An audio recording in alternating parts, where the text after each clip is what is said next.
folks, you gotta be flipping my flapjacks. A day after I speak about China and what they're doing to Alibaba stock, they come and announce something that's kind of scary in relation to one of my other stocks.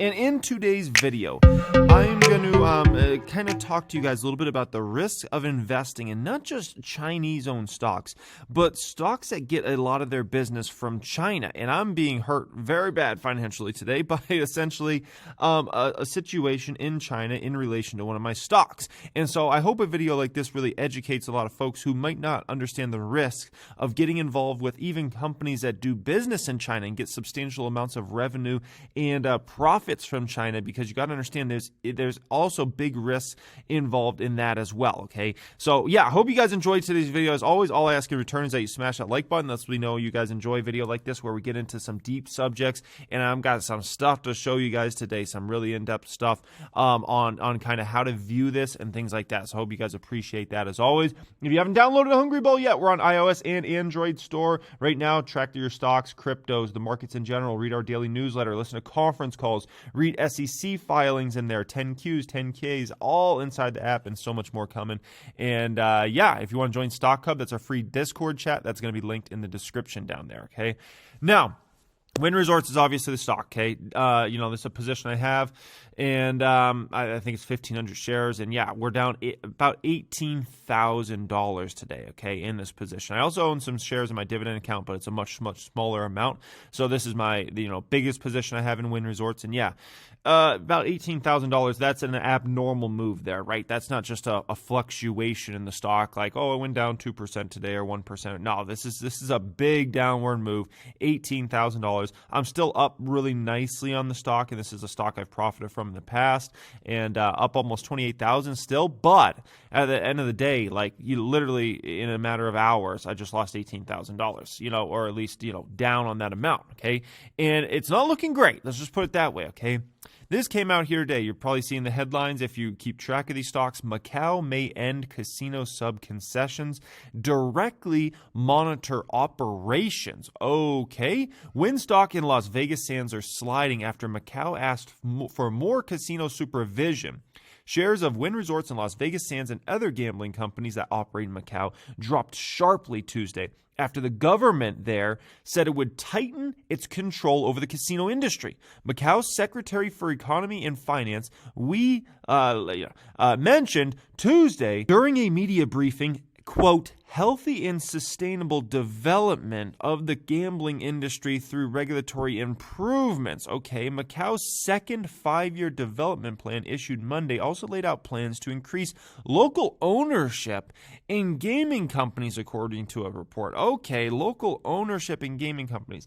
Okay, does what does that mean for a company like Wynn? Does that mean they're less likely to get some potential concessions and things like that in the future because they are technically a Las Vegas company in the United States of America, right? Think about that for a moment. Obviously, Wynn Macau is a subsidiary in Macau, and so that's a good thing, I would think, but at the end of the day, still the parent company is a United States company. So, what does this mean here? And this is why this is scaring a lot of people in a major way and why the stock is dropping here today, right? The Chinese city is the world's biggest gambling market by revenue. The pandemic has taken a bite, more than a bite, out of casino revenue, right? Basically, gambling revenue fell to $554 million last month. That's the lowest total this year, according to Wall Street Journal. Obviously, Delta has been beasting around the world. Just travel in general hasn't been able to bounce back, and China's put a ton of restrictions on going to Macau and those sorts of things, right? In 2019, prior to the pandemic, the city averaged $3 billion in monthly casino revenue, right? $554 million, and they usually do $3 billion. Okay, the numbers are way off. And meanwhile, why these numbers are super down, you have this situation talking about, we're going to change all this. We need more China involvement here, right? Here's the thing. Wynn won a 20-year concession to operate casinos in Macau in June of 2002, okay? Keep in mind, guess what? It's almost 20 years. Next year is 2022. And so the Wynn concession for basically being allowed to operate as a gambling entity there is about to come up, right?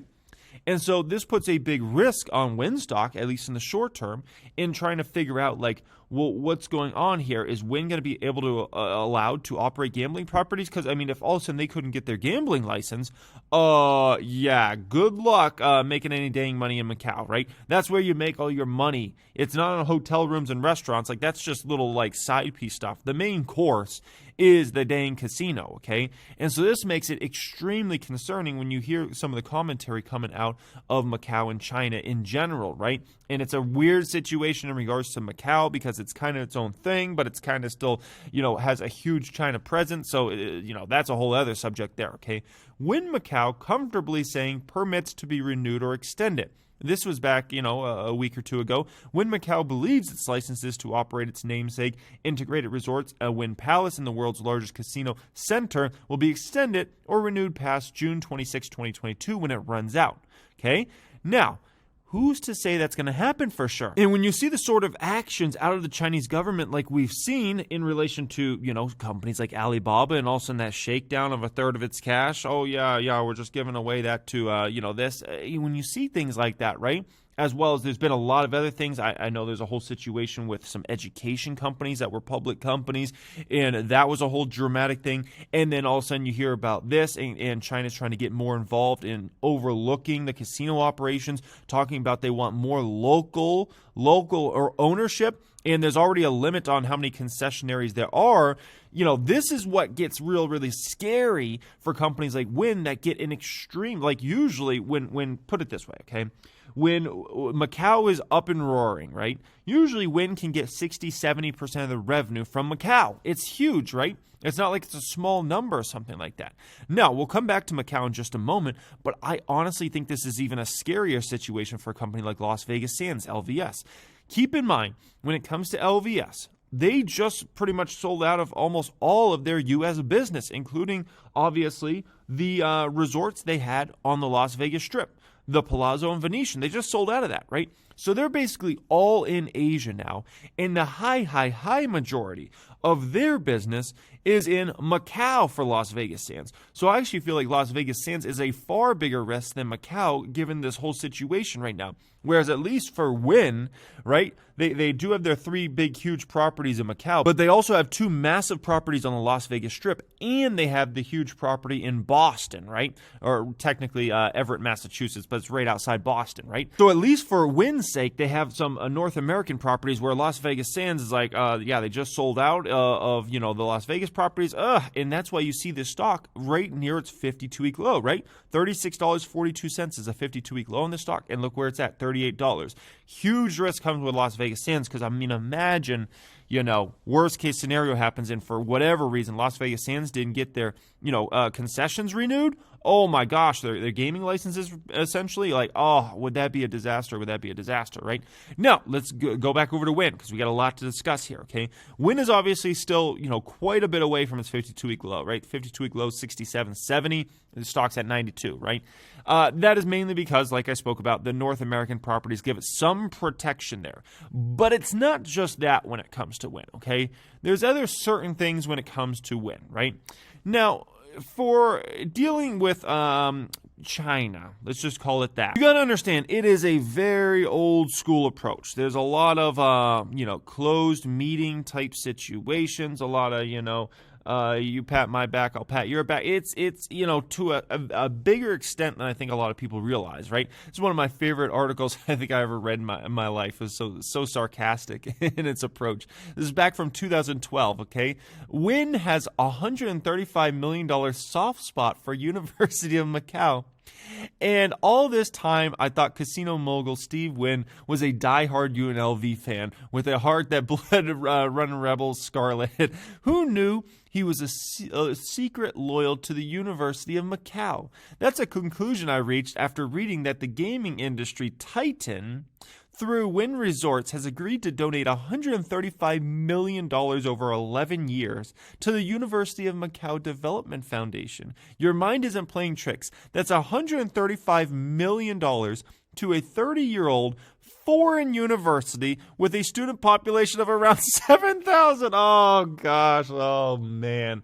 Oh, that's just classic. That's just classic. Okay. Oh man, definitely one of my favorite articles I ever read in my life because it was so ridiculous. It's like it's just another one of those shakedown situations. It's kind of like, hey, hook us up, make sure we're well taken care of. I'll give you $135 million to this University of Macau, right? Which, by the way, 2012 and 11 years. I guess that money's about to run out soon too, right? And so you have all these situations here where it's like, how does all this work out? The concessions are about to expire. There's donations about to expire. And when you look into a lot of this, and believe me, Wall Street, they'll look into stuff like this, especially big hedge fund managers, and they'll see what is going on here, and they're kind of like, and then they see what happened today, and they kind of get a little scared, right? Now, Wynn is pretty good about knowing how to play the game over there, because like I said, the game it's a whole different game dealing over there, okay? And they're pretty good about playing this, and we'll get into the individual that is an A player in this game that at least gives me some comfort in this situation. We'll get into them in just a minute, because obviously Steve Wynn's not there anymore, and Steve Wynn was old school, man. Steve Wynn knew how to navigate these situations. Let's just put it that way, okay? But when it comes to Wynn in China, they're smart, right? And so they announced in the past year or so that they want to build this Crystal Pavilion. It's a $2 billion project, which is going to have this huge tourist center, and then it's going to have another tower. But it's not going to have any additional gaming floor. If you want to, have the gaming floor, you got to go to Wynn Palace. Now they're speaking the language that Macau wants to hear right now around, creating it more as just a tourist destination in general rather than just more gambling, right? And so Wynn's kind of putting this carrot out there saying, hey, you want us to build this $1 billion, $2 billion, amazing, infrastructure project, right? That is going to be arguably one of the most epic things ever built in Macau. That's a non-gaming related thing, right? And another hotel tower here. Well, we're probably not going to build that if you guys don't give us our gaming concessions, right? And so this is where you get into a situation where, obviously Macau is in a situation where they're like, okay, we could not give Wynn their concessions or whatever, their gaming concessions, which it would be a horrible look, one. But two, the biggest thing, right, would be, well, now they're not going to do this project or any other future projects in Macau. And not only that, they're going to tell everybody else, and everybody's going to see that, and, other companies aren't going to do those projects in Macau or in China in general, right? And so this is some food for thought in this situation. So that's why Wynn is very, very intelligent in how they go about this, and the right times to kind of dangle carrots and speaking the language that the folks over there want to speak at a given time. Now, who's really the architect of kind of figuring out like how this game is played? Because honestly, it is one big dang game at the end of the day, okay? Well, the individual you're looking at right in front of you, Linda Chen, okay? That's Linda Chen. And she is very, very key to Wynn. In my personal opinion, she's one of the last few people at Wynn Resorts who really understands how the game is played, okay? And she's extremely important. She's obviously Wynn Macau's vice chairman and chief operating officer. And she understands how this game is played in China. And Steve Wynn, brought her in, a long, long, long time ago. And I think it was one of the smartest things he ever did because she has a lot of connections over there and she knows how to get stuff done, okay? And, in the past, guess what? She's been one of the highest paid women. This is back in 2008, $23 million. I remember also there was a year, I don't remember if it was 2010 or whatnot, but it came out that Wynn actually bought her house in Macau for I think it was $5.4 million, and there was something where her husband was also working for Macau and got a job in over $500,000 a year. But like I said, business is done a little different over there, okay? When you're dealing with China, it's kind of like dealing with the mob back in the day, right? It might not be as violent, but at the end of the day, it's a lot of closed-door meetings. It's a lot of doing business, behind closed doors and trying to figure out, who's going to scratch my back and I'll scratch theirs, essentially, okay? It's a very, very different way of doing business. There's not a lot in the open. You're going to see a lot of fishy stuff come out. And for all you guys that are ever thinking about investing in especially Chinese stocks, that comes with a whole other level of risk. And we spoke about that a lot recently in the Alibaba videos, right? Investing in Chinese stocks comes with a crazy level of risk, okay? That's all I'll say about that. But even investing in companies that are American companies, like a Wynn Resort, and gets a substantial amount of their revenue from China, you got to understand that comes with huge risk as well, right? Any business, and when I say, a large amount of business, I'm talking, over 20% of their revenues. Any company that gets over 20% of their revenues from China, you got to understand it's coming with a huge risk behind it, right? Especially a company that does 30%, 50% of their revenue from China, it comes with a huge risk, okay? Now, certain companies like Apple, Starbucks, companies like that companies like that, they definitely do a good amount of business in China, but it's not a crazy percentage of their business that they do in China, okay? Those companies I wouldn't put as large of a risk on, right? It's possible China could block iPhones from being sold. I don't really see that happening, right? Those companies come with a lot less risk. But I can tell you, the more power China has in a situation, and when you're talking about you get 50%, 60%, 70% of your revenues from China, the more power they have, the more they're going to likely take. And the more they're going to likely want to keep taking in these situations. And so that is some food for thought in this before you ever invest in any Chinese-related companies or just companies that are doing, or stocks that are just doing a lot of business in China, guys. So keep this in mind in the future. I hope you enjoy me kind of exposing this to you guys because, I think it's absolutely a big subject. And where the end will be, I don't know. And, I wish I could invest a lot more money in Wynn. I wish I could buy the dip today. But I just, to be honest, I just don't feel comfortable doing it. I wish I could put another, $100,000 in Wynn today. But at the end of the day, I just don't feel comfortable putting another $100,000 in Wynn today and being in a situation where I'm like, oh, what's Macau? Are they going to renew those concessions or something like that? Now, if Wynn is allowed to operate the gaming properties for another 5-10 years, something like that, and some announcement came out around that, expect the stock to spike. But I wouldn't be surprised if all of a sudden, maybe Macau starts giving away 2-year licenses or something like that. That wouldn't make it, I would hope that doesn't happen because that would make it even a worse scenario where every 2 years you're under this threat. We'll see what happens, guys. So anyways, hope you enjoyed this as always. Don't forget to smash that like button before you leave. If you want to check out Stock Hub, that's our best free Discord chat out there for the stock market community. Check out the link in the description. Might also have that as pinned comment. And also Hungry Bowl, don't forget to download that. iOS, Android. Much love as always, guys, and have a great day.